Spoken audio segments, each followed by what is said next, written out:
I'm Riley Falciano, and I'll be giving a few reasons why the affirmative plan of action won't work and disadvantages if their action is taken. Their plan of action is to raise the tobacco age to 21, and that's flawed because number one, it won't significantly reduce the smoking because nearly 9 out of 10 smokers begin before age 18, and that is already, 18 is already the legal age. So if 90% of smokers are already doing it illegally, what's to stop them from doing it before age 21?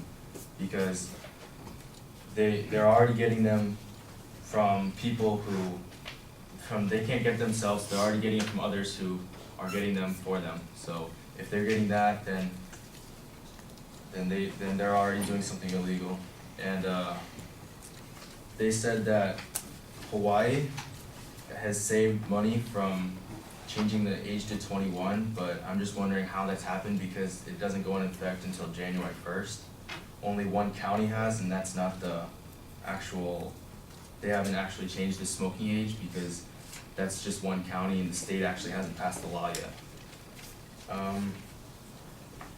Their plan won't significantly reduce smoking because cigarette smoking, as my partner said, has hit the lowest point among American adults ever at 17.8%.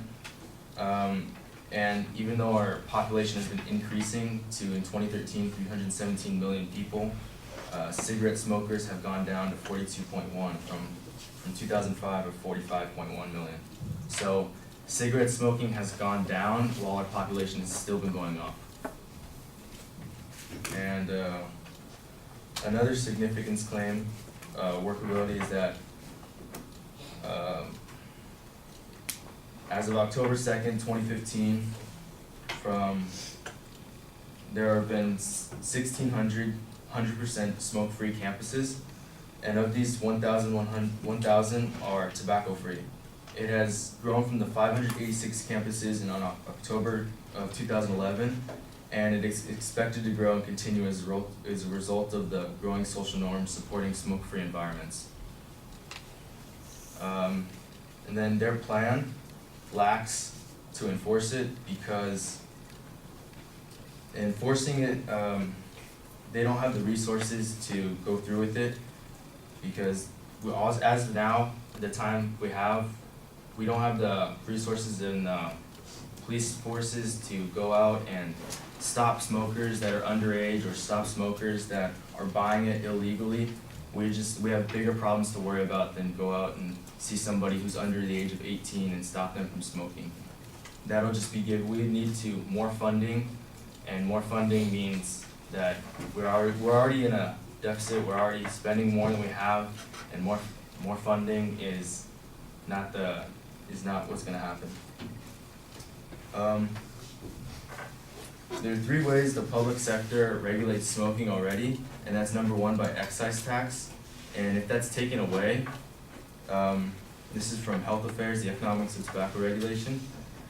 If that's taken away money that's going to the federal government and to the state government. And that money that's going to those governments is being used for smoking ads and campaigns to stop people from smoking. And it's going to the education department to inform children or kids and even people over the age of 18, under the age of 18, that smoking is harmful. And the money that we get from the tobacco companies, from the settlement, we have 100 billion so far, and it's over 25 years we're supposed to get 256 billion. Most of that money, 15% of that money goes to smoking commercials. And then the second way the public sector regulates smoking is restriction of smoking in public places.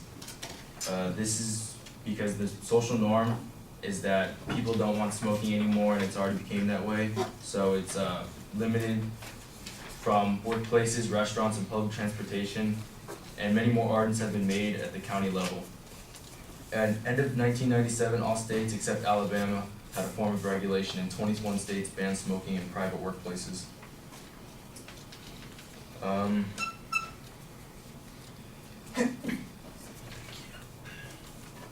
And then what they're saying is smokers before the age of 18, each day, 700 kids under the age of 18 become regular daily smokers. This is a campaign for tobacco-free kids. 80% of adult smokers first try smoking before the age of 18. Surgeon General, 9 out of 10 smokers before the age of 18. So that means that right now they would still be getting it, and then if we increase the age to 21, what's to stop them from getting it? And they'll just be purchasing it illegally, because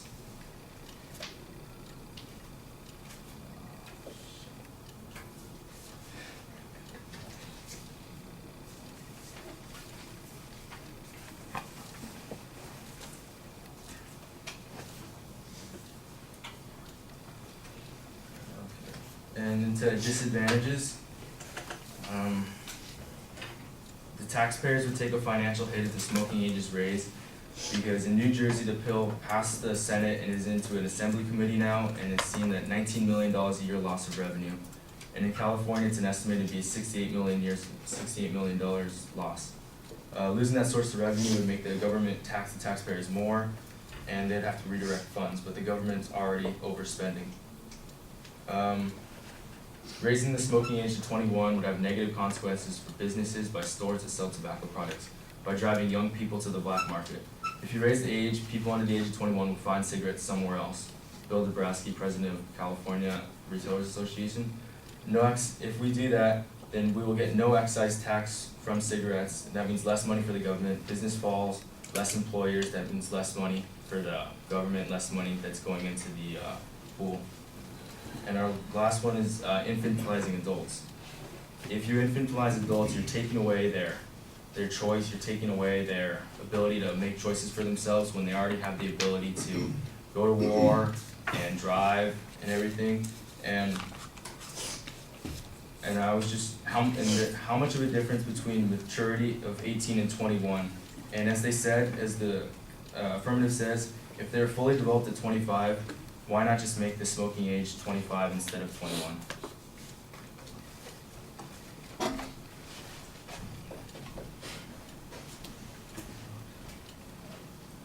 Now, Derek, I just want you to remember you're up next, so your prep time is running.